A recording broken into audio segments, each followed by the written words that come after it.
Salam sejahtera, terima kasih karena bersama dengan saya di Nazilin Unity Channel. Akhirnya Rafizi bersuara berkait dengan Kampung Sungai Baru. Sudah lama kita tidak dengar suara Rafizi di dalam soal politik, soal Kampung Sungai Baru ini. Tapi yang menariknya kali ini apabila Rafizi bersuara saja, pasti ada isu, pasti ada perkara yang menarik yang sebenarnya kita tidak pernah tahu, tetapi diketahui selepas beliau dedahkan. Rafizi mengingatkan PAS peranan Perikatan Nasional dalam pengusiran Kampung Sungai Baru. Kita tahu PAS dan Perikatan Nasional sedang cuba menunggang isu ini untuk menggunakannya sebagai satu senjata politik bagi menarik perhatian undi, khususnya daripada orang Melayu. Tapi Rafizi ingatkan PAS peranan PN dalam pengusiran Kampung Sungai Baru. Bekas Menteri Ekonomi Rafizi Ramli membidas PAS kerana menunggang isu pengusiran Kampung Sungai Baru, sambil mengingatkan bahawa perkara itu berlaku ketika parti Islam tersebut berada dalam kerajaan. Katanya, ahli parlimen kawasan itu ketika itu, iaitu Rin Harun, daripada bersatu, sepatutnya bertindak sebelum isu tersebut sampai kepada mahkamah. Yang gagal ialah Perikatan Nasional, kerana perkara ini berlaku betul-betul di bawah pentadbiran mereka. Mereka tidak mampu dan tidak cukup berusaha untuk berunding mendapatkan syarat yang lebih baik, kata Rafizi. Kalau kita nak jejak balik, contohnya siapa yang mulakan dulu, nanti lagi parah. Ia bermula dengan kerajaan UMNO, kata Rafizi melalui podcast yang berhenti menteri malam tadi. Sebelum kita teruskan ulasan ini, jangan lupa tinggalkan komen anda dengan tanda pagar Kami Sayang Malaysia. Izinkan saya dulu kongsikan kepada anda semua, ini terapi imun Transofactor for Life. Terapi imun yang meningkatkan daya imun badan kita sehingga 400%. Secara umum dan ringkasnya, apabila imun badan kita lemah, apabila imun badan kita bodoh, apabila imun badan kita tidak seimbang, kita kena penyakit dan tidak sembuh daripada semua jenis penyakit. Tetapi terapi imun ini mengajar, mendidik dan menguatkan imun badan kita serta menyeimbangkan imun badan kita. Apabila imun badan kita sudah jadi kuat, bijaksana dan seimbang, imun badan kita lah yang akan menghapuskan akar penyakit yang selama ini bersarang bertumbuh di dalam tubuh badan kita. Produk ini lulus KKM, halal, diperakui oleh doktor-doktor di seluruh dunia dan juga merupakan penemuan paling bersejarah dalam dunia kedokteran abad ini. Cepat dapatkan produk ini melalui nombor telefon saya yang tertera.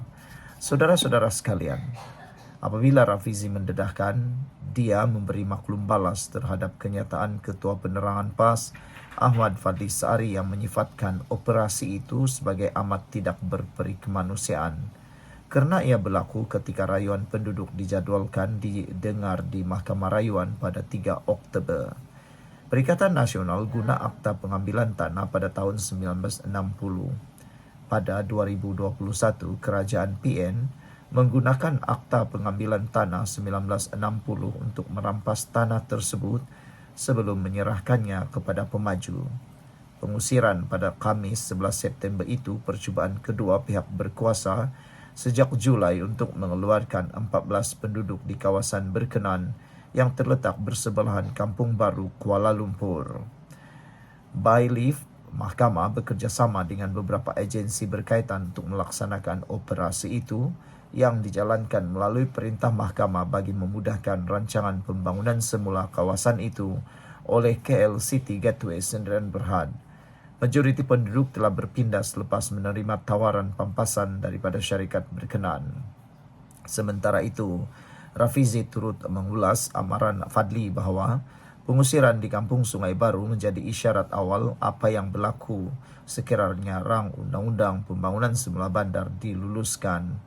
Ahli Parlimen Pandan itu secara sinis berkata, PAS mungkin akan mengubah nada sekiranya parti itu berkuasa selepas pilihan raya umum akan datang.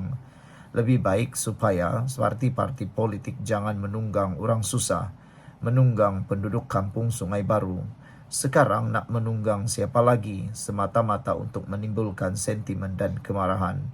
Kalau tengok rekod berkaitan Kampung Sungai Baru, apa-apa yang PAS cakap pun PAS kena jelaskan. Sebenarnya semasa kamu jadi kerajaan, apa yang kamu buat, kata Rafizi.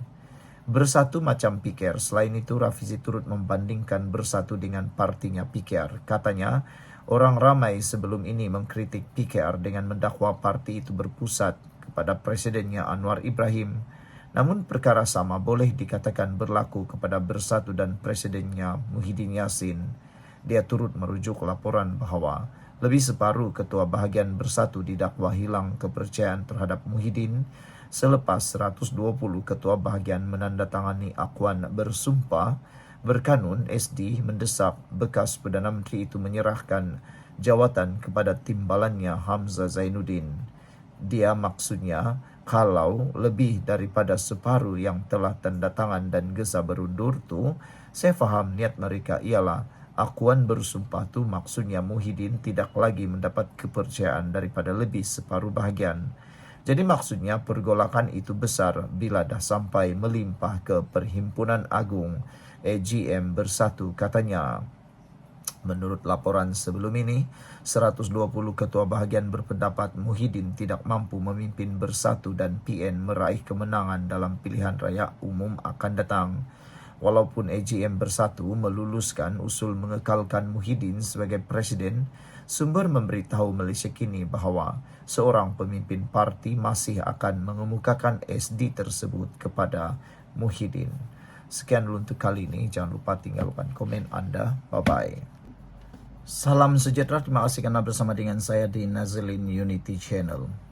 Ada yang mula menjangkakan, mencongak Bersatu akan keluar daripada parti ataupun gabungan Perikatan Nasional.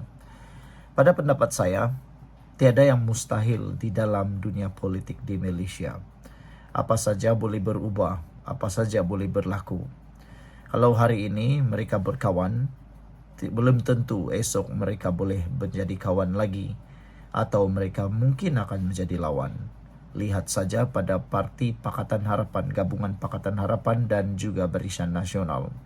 Satu ketika dahulu, dua gabungan ini betul-betul tidak sehaluan. Ada yang kata hampir mustahil Pakatan Harapan dan Barisan Nasional akan bekerja sama. Tapi buktinya hari ini, mereka sudah memerintah selama 33 bulan dalam negara kita. Jadi, adakah mustahil untuk Bersatu meninggalkan parti PAS? Tidak mustahil. Dengan tindakan PAS yang kini semakin mula gairah dengan kuasa, tidak mustahil parti Bersatu boleh meninggalkan parti PAS. Lebih-lebih lagi, PAS sudah beberapa kali dikenali sebagai orang yang bertindak meninggalkan pakatan ataupun keputusan asal. UMNO sudah kena. Tetapi kali ini, pemuda PAS sudah menyatakan pendirian. Mereka mahu supaya PAS memimpin Perikatan Nasional menjadi teraju utama negara. Apabila ini dinyatakan, sudah tentu Bersatu terjentik. Kita tahu Bersatu merupakan parti kecil di dalam Perikatan Nasional berbanding dengan PAS yang jumlah ahlinya, jumlah akar umbinya, bahkan kerusinya jauh lebih besar daripada parti Bersatu. Keinginan pemuda PAS mahu supaya PAS memimpin Perikatan Nasional menarajui utama negara ini, menjadi teraju utama negara ini, pastinya tidak akan menyenangkan hati Bersatu. Sejauh mana mereka dapat bertahan, sejauh mana dua parti ini dapat bertahan, kita akan tengok nanti. Saudara, sebelum itu tinggalkan komen anda dengan tanda pagar Kami Sayang Malaysia. Izinkan dulu saya kongsikan kepada anda semua, ini terapi imun Transfector for Life. Terapi imun yang meningkatkan daya imun badan kita sehingga 400%. Secara umum dan ringkasnya, apabila imun badan kita kuat, apabila imun badan kita bijaksana, apabila imun badan kita seimbang, kita sembuh daripada semua jenis penyakit. Kerana terapi imun ini mengajar, mendidik imun badan kita menjadi kuat, bijaksana dan seimbang. Apabila imun badan kita kuat, bijaksana dan seimbang, imun badan itulah yang bertindak menghapuskan akar penyakit yang ada dalam tubuh badan kita. Imun badan yang bodoh, imun badan yang lemah, imun badan yang tidak seimbang akan menyebabkan kita jatuh sakit, tidak sembuh. Bahkan penyakit akan bersarang, bertapak di dalam tubuh badan kita. Terapi imun ini lulus KKM, halal, diperakui oleh dokter-dokter di seluruh dunia. Kalau Anda sudah berdoa bertahun-tahun untuk proses penyembuhan Anda, mungkin ini jawaban kepada doa Anda selama ini. Pemuda PAS mahu supaya PAS pimpin Perikatan Nasional menjadi teraju utama negara. Usul ini telah pun diluluskan sebulat suara oleh perwakilan yang hadir dan untuk dibentangkan pada Muktamar PAS kali ke-71 tidak lama lagi. Ramai penganalisis politik dan pengulas politik dapat menjangkakan bahwa ini akan menimbulkan satu kegusaran besar dalam peringkat kepimpinan Perikatan Nasional, khususnya Muhyiddin Yassin. Muhyiddin Yassin pasti semakin dalam keadaan terdesak apabila beliau baru-baru ini juga dihentam habis ketika Perhimpunan Agung Tahunan bersatu, kena ada suara yang mahu beliau turun daripada jawatan Presiden Parti Bersatu. Pemuda PAS meluluskan usul parti itu untuk memimpin gabungan Perikatan Nasional PN dan menerajui kepimpinan utama negara. Usul itu dibacakan Ketua Penerangan Pemuda Khairul Nazir Helmi Azhar dan diluluskan sebulat suara perwakilan yang hadir untuk dibentangkan pada Muktamar PAS kali ke-71. Usul keempat adalah sangat mustahak yang perlu diambil perhatian oleh semua pihak, terutama sekali apabila kita mendengar ucap nama Ketua Pemuda katanya lagi. Sekian dulu untuk kali ini, jangan lupa tinggalkan komen Anda. Bye-bye.